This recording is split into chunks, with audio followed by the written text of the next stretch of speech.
नमस्कार, मैं हूं राजेश पिपलोदिया और इस वक्त आप एक बार फिर देखने जा रहे हैं हमारा दोपहर न्यूज का खास कार्यक्रम ज्योतिष, शंका और समाधान। तो दोस्तों, ये कार्यक्रम हम आयोजित करें और हमारे बीच मौजूद पंडित श्री कान्हा जोशी जी का अभिवादन करें। उसके पहले आप सभी को हम दीपावली महापर्व की हार्दिक शुभकामनाएं देते हैं। पूरा दोपहर न्यूज परिवार आप सभी दर्शकों के खुशहाल जीवन की कामना करता है। हमारा यह कार्यक्रम दीपावली से शुरू हुआ है, चूंकि 20 तारीख से लेकर 30 तारीख के बीच, 20 अक्टूबर से 30 अक्टूबर के बीच कौन कौन से तीज और त्यौहार आ रहे हैं, क्या है उनका महत्व, किस तरह से आप अपने दैनिक जीवन में इन त्यौहारों, इन उत्सवों के माध्यम से बदलाव ला सकते हैं, उन सभी बातों को लेकर कान्हा जी आपको विस्तार से बताएंगे। सबसे पहले मैं आप तमाम दर्शकों की ओर से कान्हा जी का स्वागत करता हूं। और कान्हा जी, निवेदन है कि हम सीधे ही दर्शकों से मुखातिब हो जाएं और इन्हें कौन से दीपावली से शुरुआत करते हुए दीपावली और उसके बाद के जो भी 5 दिनों का उत्सव है, क्या है इनका महत्व, किस तरह से हम अपने दैनिक जीवन में लाभ उठा सकते हैं, इस दौरान आप बताएं थोड़ा। जी, जय श्री कृष्ण। दिनांक 20 अक्टूबर सोमवार के दिन साल भर का सबसे बड़ा पर्व दीपोत्सव, दीपावली महापर्व पूरे देश भर में मनाया जाएगा। खासकर चूंकि सुबह प्रातः काल से ही इस बार चतुर्दशी तिथि रहेगी, तो इसे कई शुभ संयोगों में शुभ माना जा रहा है कि दिन भर चतुर्दशी तिथि और दोपहर में 3:45 बजे से प्रदोष काल के साथ जुड़ी हुई अमावस्या तिथि, जिसे कार्तिक अमावस्या कहा जाता है, प्रारंभ हो जाएगी। इसीलिए 20 तारीख सोमवार को दीपावली पर्व मनाना शास्त्र सम्मत है, क्योंकि दीपावली पर रात्रि में महालक्ष्मी का पूजन होता है, संध्या काल में महालक्ष्मी का पूजन होता है, ना कि सुबह होता है। इसलिए संध्या समय में पूरे परिवार के साथ बड़े धूमधाम से, विधि विधान से आपको अपने घर में महालक्ष्मी का पूजन अवश्य करना है। कुछ छोटी छोटी बातों का विशेष ध्यान रखें। इस दिन नवीन कैलेंडर, नवीन पंचांग, नवीन कलम, नवीन बही खाता, गन्ना, नई झाड़ू, इस प्रकार से सभी चीज़ों को आपको नए तरीके से ला करके पूरे घर की साफ सफाई रखना है। रंगोली आपको बनाना है, दीपक आपको लगाना है। अगर आपका घर बड़ा भी है तो भी हर बालकनी, हर कोने में आपको दीपक अवश्य लगाना है। ठीक उसी के अगले दिन दिनांक 21 अक्टूबर मंगलवार के दिन स्नान दान की अमावस्या, कार्तिक महीने की अमावस्या सूर्य उदय तिथि के अनुसार रहेगी। इसलिए अगले दिन इस बार गोवर्धन पड़वा का पर्व नहीं मनाया जाएगा।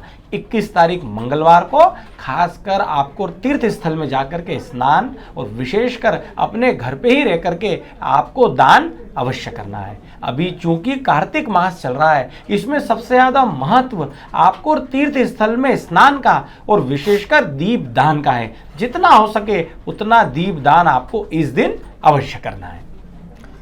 कार्तिक पुण्य अमावस्या के बाद में आपने पड़वा का भी महत्व बता ही दिया है। इसके बाद में गोवर्धन पर्व आता है, गोवर्धन पूजन का पर्व। उसके अलावा भी भाई दूज का ही पर्व आता है।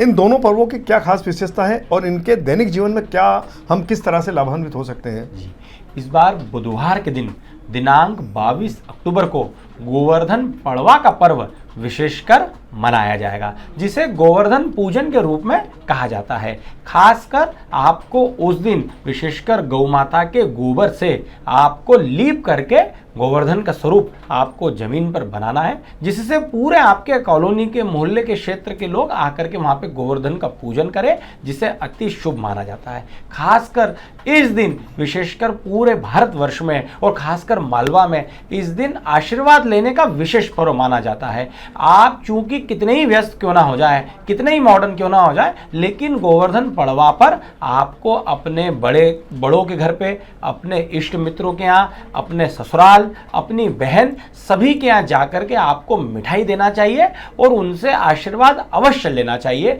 इस दिन विशेषकर आप जिनके भी चरण स्पर्श करेंगे, आपको निश्चित रूप से आपके जीवन में चहुं ओर विजय अवश्य मिलेगी। आपके शहर में स्थित पंडितनाथ भगवान का मंदिर, नारायण भगवान का मंदिर और गोवर्धननाथ जी की अगर हवेली आपको मिल जाती है, इस दिन आपको दर्शन अवश्य करना है। इसी के अगले दिन गुरुवार के दिन आपको भाई दूज का पर्व मनाया जाएगा। खासकर भाई दूज के दिन आपको ध्यान रखना है कि उस दिन विशेषकर हमेशा रक्षाबंधन पे बहनें जो है मायके आती हैं, भाई के घर आती है। भाई दूज के दिन का महत्व है कि हर भाई को अपनी बहन के घर अवश्य जाना चाहिए और उस दिन अपनी बहन द्वारा मंगल तिलक, विजय तिलक आपको अवश्य करना चाहिए। और वो एक दिन ऐसा माना जाता है कि उस दिन आपको बहन के हाथों का बना हुआ बहन के घर जाकर के आपको भोजन अवश्य करना है।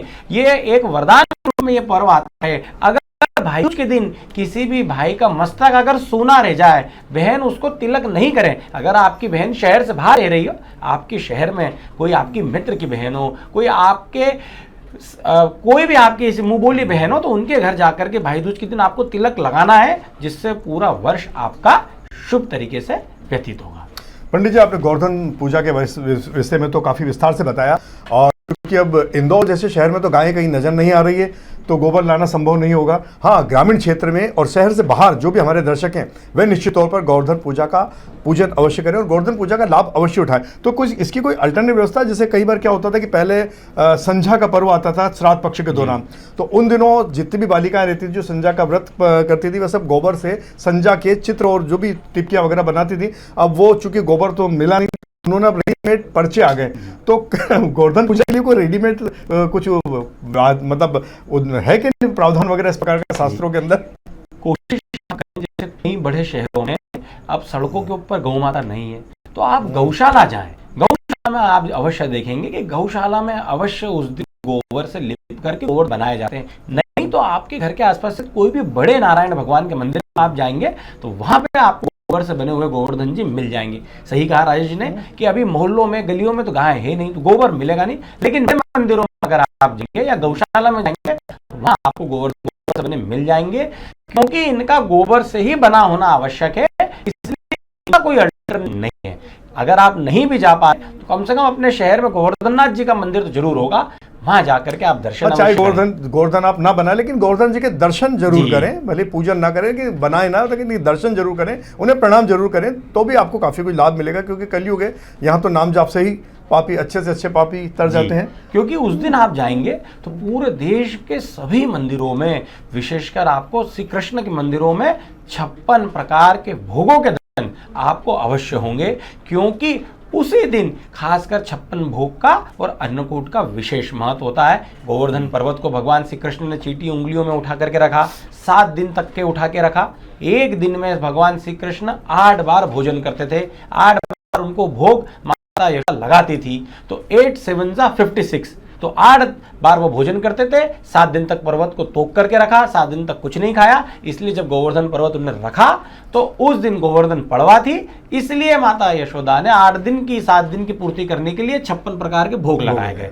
तो उस दिन अगर आप श्री कृष्ण मंदिरों में जाएंगे तो 56 प्रकार के भोग के दर्शन आपको मिलेंगे, जो कि वर्ष में केवल एक ही बार होते हैं और वो अत्यंत लाभकारी आपके लिए होते हैं। इसलिए मैं बार बार कह रहा हूं कि उस दिन दर्शन आप 56 भोग के किसी भी श्री कृष्ण के मंदिर में अवश्य करें। इसके बाद कौन सा पर्व आ रहा है? इसके बाद शनिवार के दिन आपको खासकर 25 तारीख अक्टूबर को विनायकी चतुर्थी का पर्व रहेगा। कार्तिक मास के शुक्ल पक्ष की चतुर्थी ये रहेगी, जो कि विशेषकर लाभकारी रहती है। इस दिन आपको भगवान शनिदेव के दर्शन और भगवान गणेश के दर्शन आपको अवश्य करना है। गणेश अथर्व शीर्ष पाठ करना है, और मैं पुनः दोहराऊंगा, जितने दीपक आप लगाएं पीपल के पेड़ में, भगवान शिव के आलय में, गणेश जी के मंदिर में, तुलसी की क्यारी में, जहां हो सके जितने दीपक आप लगा सकते हैं उस दिन विशेषकर लगाएं। ठीक इसी के अगले दिन रविवार के दिन विशेषकर लाभ पंचमी का पर्व रहेगा। इसी दिन से ऐसा माना जाता है कि जो लोग दीपावली के बाद छुट्टी रखते हैं, दुकानों को मंगल रखते हैं, लाभ पंचमी के दिन आप विशेषकर उस दिन से अपने प्रतिष्ठान को फिर से ओपन करें। पूरे गुजरात में, महाराष्ट्र में और दक्षिण भारत में तो इसे बड़े रूप में माना जाता है। खासकर दीपावली के जैसा ही इस दिन भी महालक्ष्मी का पूजन आपको जैसा कि इसके नाम से विदित है, लाभ पंचमी, लाभ की पंचमी रहेगी जी।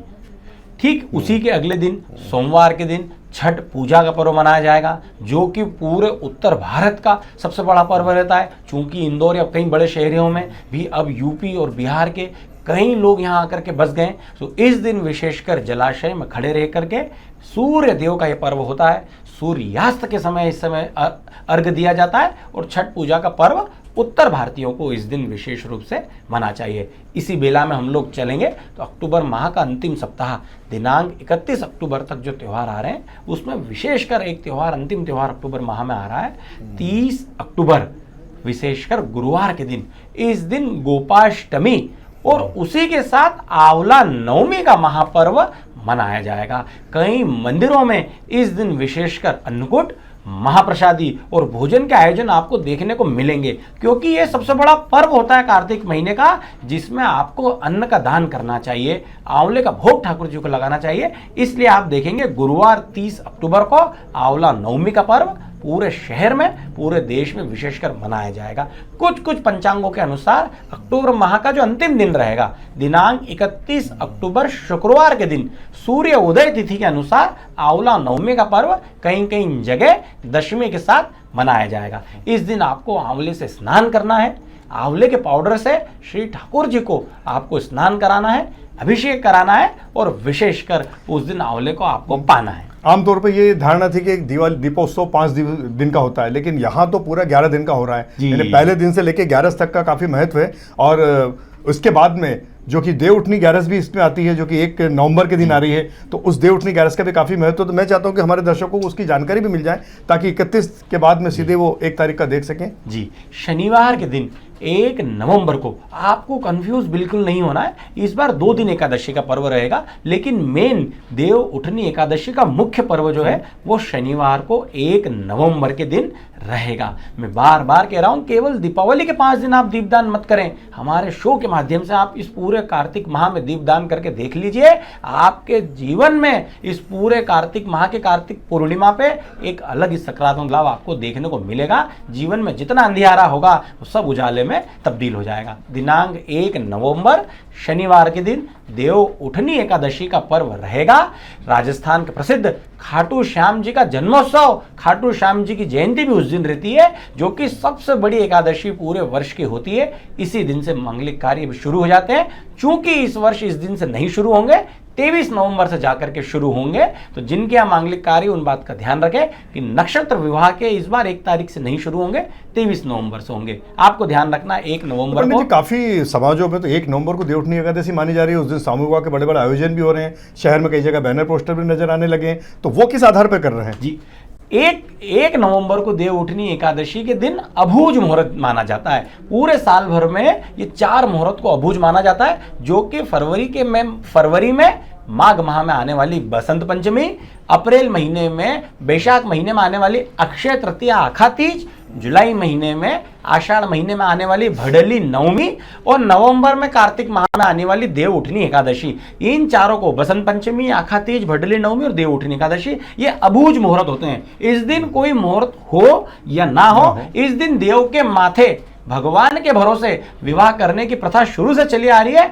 और ये सारे विवाह बिल्कुल निर्विघ्न तरीके से संपन्न होते हैं और आगे इनका वैवाहिक जीवन भी सुखद होता है। तो इस दिन जरूर विवाह होंगे, लेकिन 1 नवंबर से लेकर के 23 नवंबर तक कोई मांगलिक कार्य नहीं होंगे।